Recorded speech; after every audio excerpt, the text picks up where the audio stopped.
공보위라 그럽니까? 네. 군의관 공보위를 투입하겠다고 하는 것 자체는 응급의료 체계에 문제가 있다는 걸 스스로 인정하는 것이기도 합니다. 그런데 지금 의료 현장에서의 얘기는 지금 군의관이나 공보위 투입으로는 실제로 별로 도움이 안 된다. 뭔가 다른 근본적 대책이 있어야 된다는 얘기를 이구동성으로 했다는 말씀드립니다. 저희도 실제로 응급의료 체계 보강에 실제로 과연 도움이 되겠느냐라는 생각이 들기는 합니다. 오늘인가 어젠가 이 국무총리께서 하신 말씀 같은데 의료대란 원인이 의사에게 있다. 그건 결과를 말한 것이겠죠.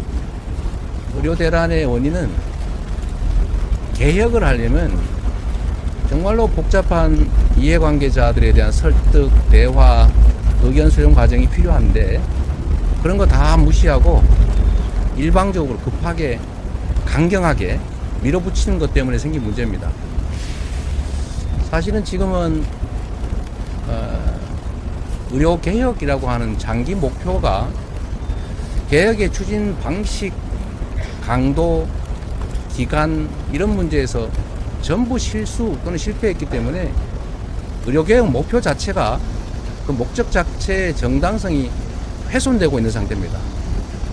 너무나 상황이 심각하기 때문에 저는 의대 증원의 규모 또는 기간 또는 그 증원을 어떻게 분산 배치할 것인지 또 증원의 내용을 어떤 것으로 채울 것인지 그냥 단순히 숫자가만 늘려서 될 일은 아니기 때문에 지역의료나 공공의료, 필수의료를 어떻게 확보할 것인지 부분까지 연결시켜서 종합적으로 근본적인 전면 재검토를 좀 해야 되지 않냐 그런 생각이 들긴 합니다. 그러나 또 한편으로는 너무나 많이 일이 꼬여 있고 또 정부의 특히 용산의 태도가 너무 요지부동이라 과연 이런 대화나 노력이 의미가 있을까 하는 그런 자괴감까지 드는 상황이어서 참 걱정이긴 합니다만 그럼에도 불구하고 또 여당 또 야당 간의 대화 또 정부와 우리 정치권의 대화 이게 꼭 필요하지 않겠냐. 그 중에서도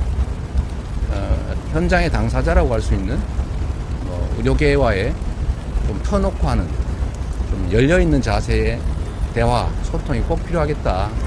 시급하겠다 그런 생각이 듭니다. 저희도 그런 측면에서 노력하도록 하겠습니다.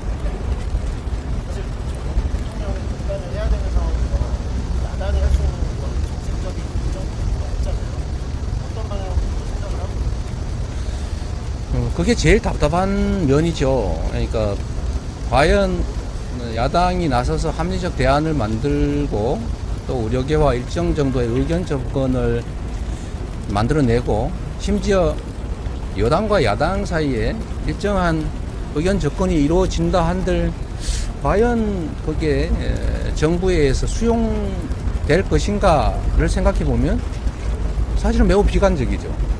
그 점이 아마 모든 대화의 가능성, 또 타협의 가능성, 또는 문제 해결 완화의 가능성을 막고 있는 거 아닌가 싶습니다. 그럼에도 불구하고 저는 지금의 상황이 너무 엄중하고 또 위험하기 때문에 현상을 정확하게 파악하는 것, 또 우리 국민들의 여론을 잘 정리해서 여당이나 또는 그걸 넘어서서 정부에 전달하는 것, 그 일이라도 저희가 더 힘을 쏟아야 될 것 같습니다.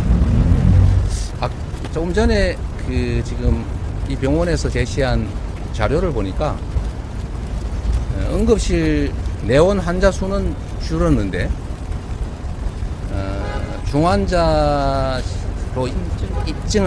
입원해야 되는 중증 환자 수는 더 늘었다라고 해요. 그건 결국은 다른 병원들이 수용해야 될 중증 환자들이 이 병원으로 몰리고 있다 이런 뜻이기도 하기 때문에 결국 현재 상태에 이미 다른 일반 병원의 응급 체계들이 많이 무너져서 그나마 기능을 어느 정도 유지하고 있는 이 병원으로 중증 환자가 몰리고 있다 이렇게 봐야 됩니다. 그건 결국 지방이 취약 지역일 텐데 말씀하신 것처럼 추석이나 이럴 때 지방에서 응급 중환자들이 발생했을 경우에 지금 우리가 일반적으로 생각하는 것 이상으로 좀 심각한 상황이 벌어질 수 있다는 생각이 듭니다. 이미 지방의료, 외곽의료 이런 쪽이 무너지고 있고 그게 이제 핵심 중심 역할을 하는 이런 병원들로 대학병원 같은 데로 몰리고 있는 상황인데 추석 때나 이럴 때 지방에서 중증 환자가 발생할 경우에 대한 대책은 아마 평소보다도 더 심각할 것 같아서 우리 정부 차원에서 이 점에 대해서 뭔가 좀 대안을 만들어 줬으면 좋겠다는 생각이 듭니다. 좋은 지적 감사합니다. 네, 그만. 예, 대표님께 질문은 좀 그만. 이거 관련된 질문 아닌데 방금 정부에서 연금 개혁안 발표가 돼서요. 보험료율 13%. 근데 그거 안 할 거예요. 하지 맙시다. 나중에. 그거는 나중에. 저희가 연금 개혁안 같은 경우 몇몇 기자분들이 전화 주셔서 제가 단문 드렸는데요. 저희가 내부 회의를 거쳐서 입장을 좀 밝히는 시간 갖도록 하겠습니다. 대표님 주신 말씀 외에 오늘 나왔던 얘기 한두 가지만 좀 보충해서 말씀드리면, 아까 잠깐 언급은 하셨지만 군의관이나 공보위 파견으로는 도움이 안 된다라는 얘기를 어제 중앙응급의료센터에서도 들었지만 현장에서도 들을 수 있었습니다. 두 번째는 케이타스 기준에 따라서 중증도를 분류해가지고 중증 환자와 경증 환자의 본인 부담금 차등 이런 얘기를 하는데, 실무적으로 그것이 현장에서 작동되기가 굉장히 어렵다. 아규먼트가 끊임없이 생길 것이고 그 아규먼트를 해소하는 과정에서도 굉장히 많은 역량이 낭비될 수 있다라는 얘기를 하셨습니다. 실제 제가 어제 들었던 얘기는 그런 것들이 두려워서 차라리 경찰이 좀 나와 있어야 되는 거 아니냐는 얘기까지 할 정도였습니다. 그런 얘기 나왔고요. 그 다음에 오늘 병원장님도 오셨기 때문에 여러 얘기들을 응급의료 말고도 얘기했는데, 그 중에 하나가 의대생 교육 관련된 얘기였는데요.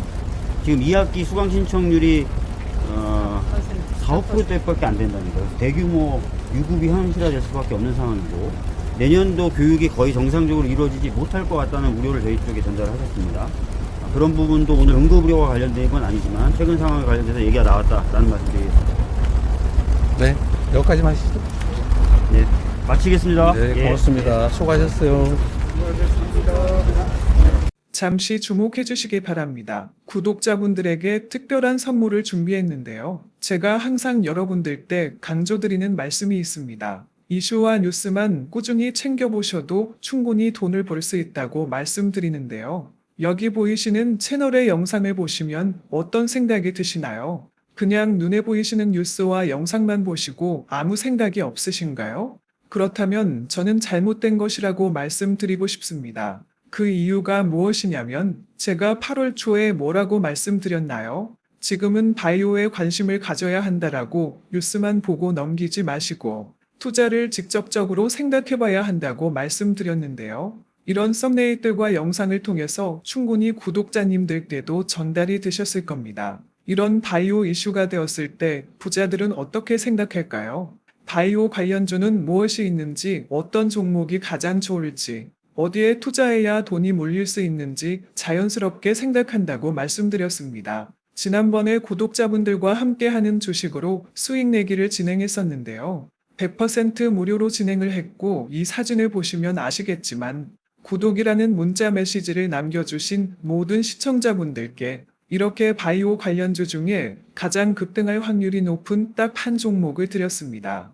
8월 13일에 오정바이오를 추천해 드렸습니다. 여기 나와 있는 사진을 보시면 정확히 얼마에 매수하고 어떤 종목을 사야 하는지, 어느 지점에 팔아야 하는지 이런 부분들까지 여러분들에게 정확히 알려드렸는데요. 실제로 많은 분들께서 수입을 보셨습니다. 오른쪽을 보시면 아시겠지만 8월 13일에 오정바이오를 소개해드리고 나서 실제로 며칠이 지나지 않고 이렇게 주가가 상한가가 되었습니다. 당시에도 굉장히 많은 분들이 제가 드린 이 종목으로 수익을 내셨습니다. 지난번과 똑같이 구독이라는 문자를 보내주시면 이번에 이슈가 되고 있는 주식 중에 앞으로 대장주의 구실을 하면서 주가가 가장 크게 상승할 한 종목을 시청자분들에게 문자로 종목명과 사고자 하는 시점을 모두 알려드리겠습니다. 이 영상을 보시고 계시는 시청자분들 중에 종목이 궁금하다 하시는 분들은 남녀노소 시간대 상관없이 이렇게 상단에 번호를 항상 남겨놓고 있습니다. 전화번호 010-802-5352 똑같이 무료 급등 주식 문자를 보내드리겠습니다. 돈을 받는 것도 아니고 투자를 대신해 드리는 것도 아니고 부담 없이 구독 문자 보내주시면 되십니다. 수익이 나신다면 구독과 좋아요 한 번씩 부탁드립니다.